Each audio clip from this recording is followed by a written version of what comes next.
kabar gembira buat kita berdua. Apa itu, Bella? Kita dipilih menjadi pengibar bendera merah putih dalam upacara kemerdekaan Indonesia. Aku nggak salah dengar nih. Asik, asik sekali. Baik kita maupun seluruh peserta upacara diminta hormat pada Sang Saka Merah Putih. Tapi ngomong-ngomong, kita ini perlu tidak mengenal bendera sebagai objek yang disembah. Ya, sekedar tahu saja, karena hanya berupa barang. Bagaimana dengan orang Kristen yang menyembah Allah? Apakah kita perlu tahu siapa yang disembah? Harus wajib tahu. Seorang yang menyembah Allah tanpa mengenal Allah yang disembah, maka akan berubah jadi penyembahan berhala. Berarti tidak ubahnya dengan menyembah bendera tadi. Jadi setiap ada kesempatan kita berusaha mengenal siapa Allah yang setia menopang hidup kita, yang cintanya tidak terhingga. Pergunakan kesempatan ini untuk mengenal Allah sebagai gembala yang baik. Hai semua anak-anakku, kita kembali lagi pada hari ini ya. Hari ini Bapak akan membahas tema domba-domba yang mendengar suara Tuhan. Diambil dari Yohanes 10 ayat 1 sampai ayat yang ke-6. Namun sebelumnya, mari kita berdoa terlebih dahulu. Tuhan yang Maha Baik, terima kasih kami boleh dipilih oleh Tuhan menjadi anak-anak Tuhan, pengikut Kristus yang siap untuk mendengarkan suara Tuhan melalui firman Tuhan pada hari ini. Berkati hamba-Mu dan berkati juga anak-anak yang mendengar di tempat masing-masing. Demi nama Yesus Kristus kami sudah berdoa. Amin.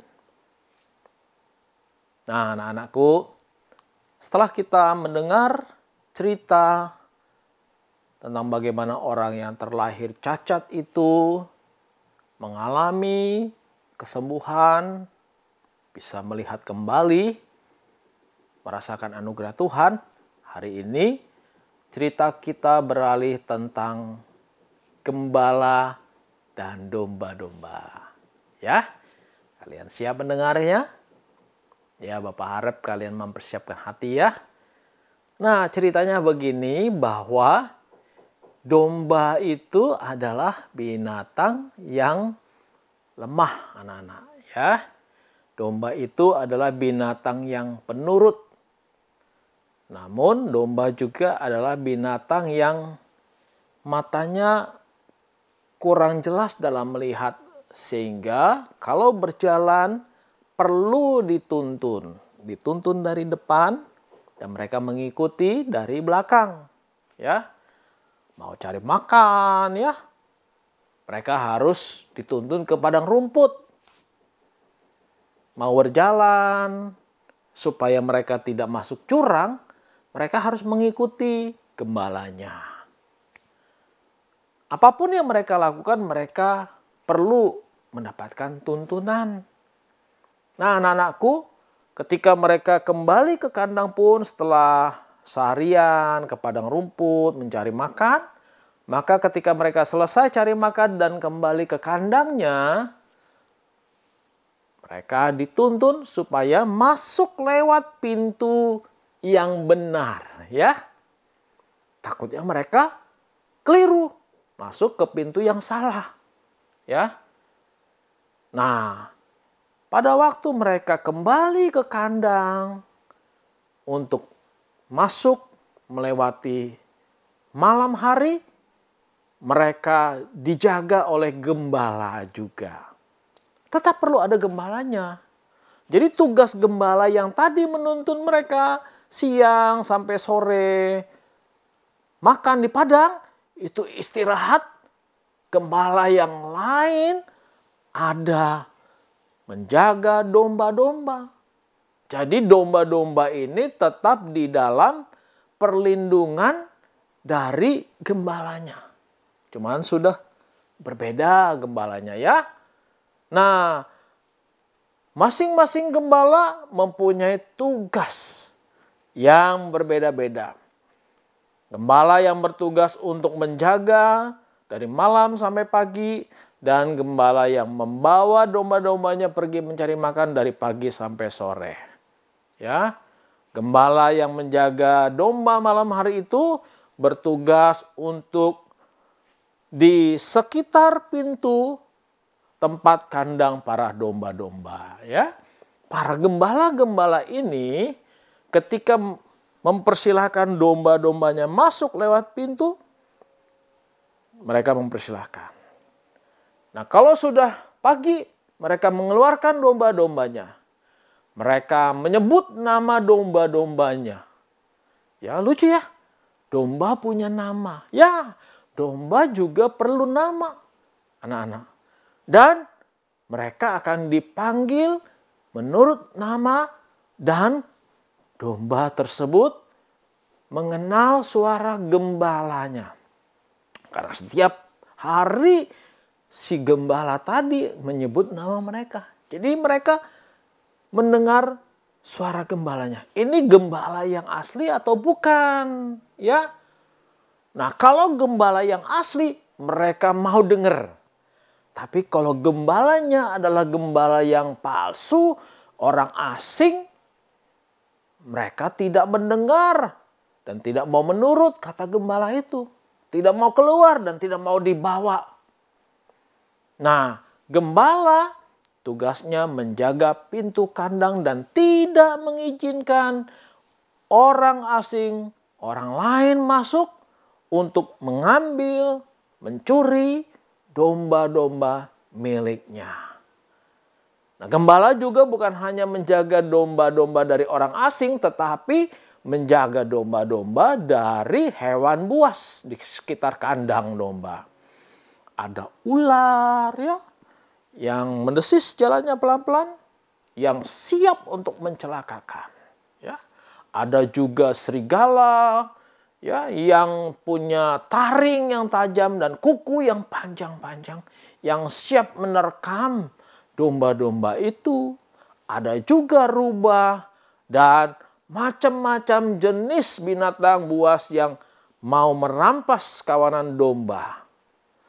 Maka si gembala yang berada di sekitar kandang di luar siap mempertaruhkan dirinya, nyawanya, sambil memegang tongkat atau gada untuk menjaga domba-domba dari serangan binatang-binatang buas yang ada.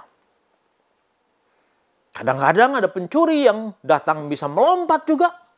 Si gembala harus jeli matanya.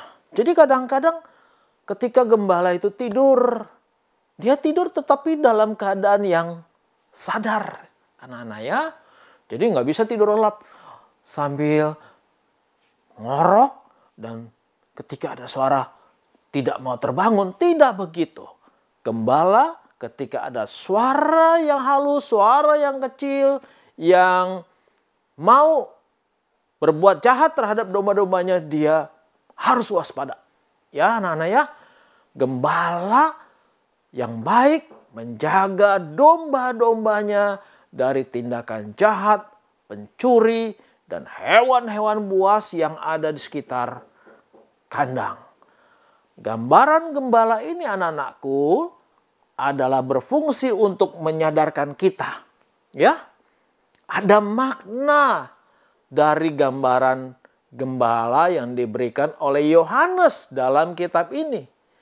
Apa maknanya? Yaitu gembala itu adalah simbol dari sang gembala agung kita sendiri, anak-anak.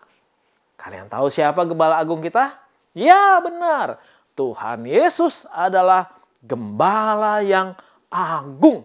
Ya, Tuhan Yesus menyamakan dirinya dengan gembala. Gembala itu pekerjaan yang rendah, yang kecil, yang tidak ada arti. Tapi Tuhan Yesus mau merendahkan diri dan menyamakan tugasnya dia seperti tugas gembala. Nah, gembala Tuhan Yesus adalah menjaga kita, domba-dombanya, dari orang-orang jahat, pencuri, perampok. Pencuri dan perampok itu diilustrasikan atau gambaran dari seperti orang Farisi dan ahli-ahli Taurat, anakku. Ya, mereka adalah para pemimpin-pemimpin rohani orang Yahudi, tetapi sebetulnya mereka bukan pemimpin yang baik. Mereka jahat. Nah, Tuhan Yesus menjaga kita dari kejahatan orang Farisi dan ahli Taurat, ya. Kalau zaman kita sekarang, siapa yang dimaksud sama ahli Taurat dan orang Farisi? Ada yang tahu? Ya, benar. Mereka itu adalah para pendeta-pendeta palsu, ya, penginjil-penginjil palsu, guru-guru palsu yang ajarannya salah. Nah, mereka berusaha mempengaruhi orang-orang Kristen untuk tidak lagi percaya kuasa kebangkitan Yesus Kristus. Lalu mereka mempercaya apa? Ya, bisa jadi mereka mempercayai hal-hal yang bukan ajaran Alkitab. Mereka ini dianggap sama anak-anak dengan orang asing yang tidak dikenali oleh domba-dombanya. Ya. Jadi kitalah domba-domba itu. Jadi paham anak-anakku? Gembala itu adalah gambaran Tuhan Yesus. Ya. Orang asing atau pencuri, serigala itu adalah gambaran dari ahli Taurat, orang Farisi, hamba-hamba Tuhan yang palsu. Domba, yaitu kita, gambaran dari manusia, jemaat-jemaat, baik jemaat yang kecil-kecil, ya, sampai jemaat-jemaat yang besar-besar, ya. Nah, kita ini dibilang akan mendengar suara dari gembalanya. Ketika gembala yang baik memberitakan firman, menggembalakan di gereja, kita dengar. Tapi ketika ada orang asing, pengajar-pengajar palsu, pendeta-pendeta palsu yang ajarannya melenceng, kita tidak akan mendengar, ya. Anak-anak, di zaman sekarang ini banyak sekali loh ya, muncul ajaran-ajaran yang sangat membingungkan kita, bukan? Betul tidak? Apalagi kalian hidup di dalam zaman media sosial, ya, kalian dengar di YouTube, ya, seperti apa ajarannya, di TikTok, ya, ajarannya seperti apa, ya. Itu hati-hati, ya. Ada pendeta yang mengajarkan tentang ajaran pacaran, hubungan sesama jenis. Benar nggak itu anak-anak?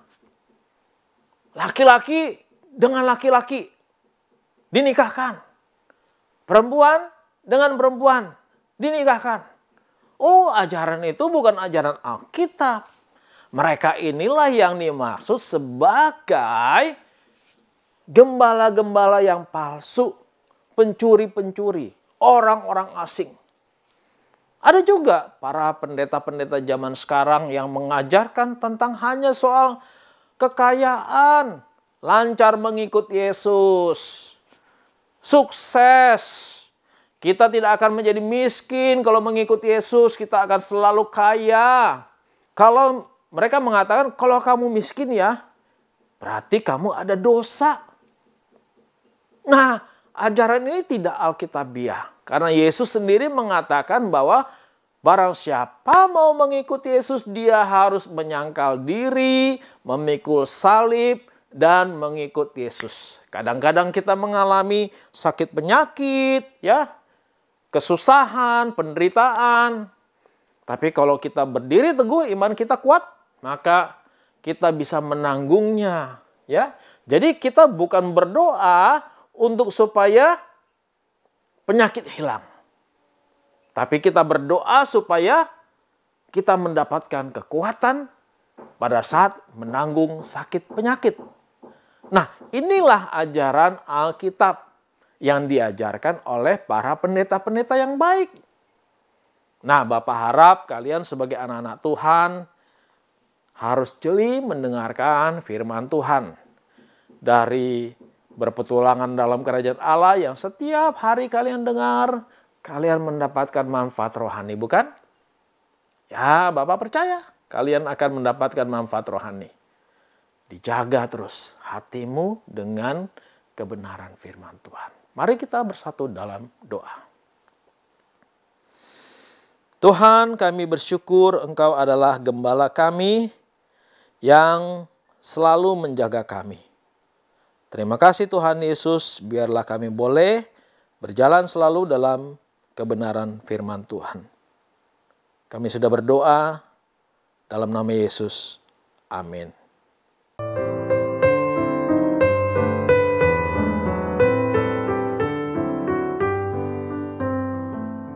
Aku sering mendengar bahwa Yesus disebut gembala dan kita dombanya. Bagaimana membedakan gembala asli dan palsu? Yesus mengenal mereka yang menjadi miliknya dan memanggil mereka dengan nama masing-masing, menandai secara khusus serta menuntun ke padang rumput yang subur. Dia juga berkata dengan lembut, menjaga serta membimbing mereka dengan roh dan firman-Nya. Aku kurang jelas, jadi apakah setiap orang dapat dianggap sebagai domba? Hanya orang benar sebagai ciptaan baru yang memiliki sifat seperti domba. Tolong uraikan sifatnya. Antara lain tidak membahayakan, tidak suka menyerang, sikapnya lemah lembut dan tenang. Oh, berarti seharusnya jemaat Tuhan itu mudah dituntun serta hidup rukun di dalam gereja Allah yang merupakan kandang bagi semua domba. Sayang sekali, banyak pencuri yang memberi makanan tidak sehat berupa racun. Mereka itu masuk tidak melalui Yesus sebagai pintu itu sendiri. Hati-hati, kita harus mengenali suara gembala sejati dengan membaca lanjutan penjelasan di Yohanes 10 ayat 7 sampai dengan 10. Mari kita ikuti jejak kaki Gembala Agung yang sudah berjalan di depan.